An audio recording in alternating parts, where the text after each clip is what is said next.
Un signe que tu te confies à la mauvaise personne. C'est un secret que je vais te donner. Le jour que tu parles de ton problème à quelqu'un et que la personne est autant émue ou même plus émue que toi, c'est le signe que tu ne t'es pas adressé à la bonne personne.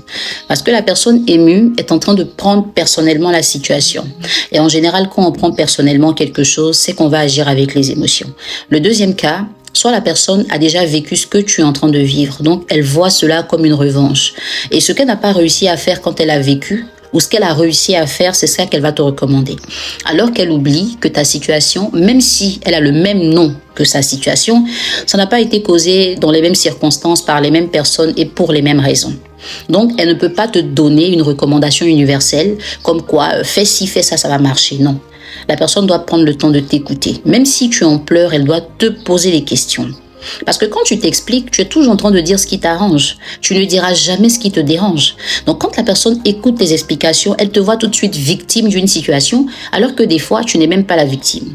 Il y a des personnes qui sont des pervers narcissiques, mais quand elles racontent une histoire, tu vas prendre compassion. C'est dans le développement que tu te rends compte que ce sont des manipulatrices. Donc, si tu prends l'habitude de confier tes problèmes à tout le monde, et surtout si tu tombes sur des personnes qui ne sont pas raisonnables, tu n'auras jamais la recommandation qu'il faut.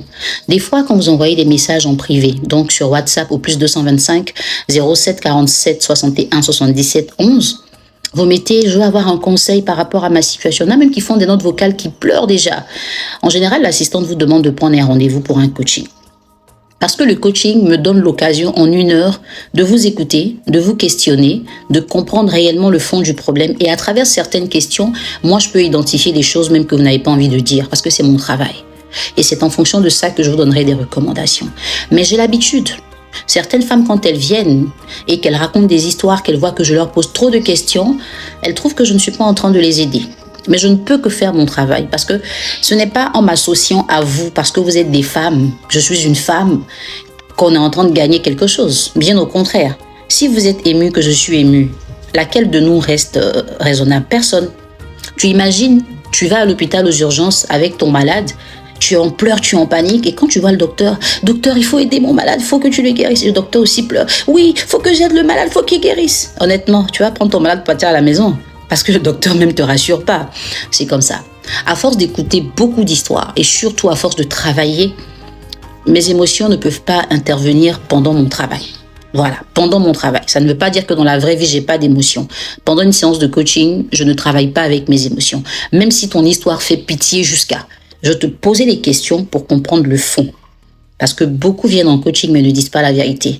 Et si tu n'as pas dit la vérité, ce que je vais te dire là, ça va pas t'arranger. Ça sert à rien de payer une séance pour venir raconter des trucs qui sont pas vrais, n'est-ce pas?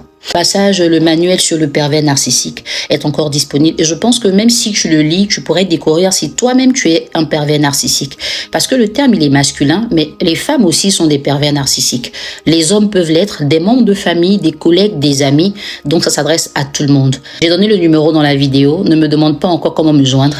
Va regarder dans ma bio, tu verras aussi le contact, tu pourras envoyer un message WhatsApp. Et puis l'assistante va se charger de t'informer. Si tu veux un coaching, tu prendras rendez-vous.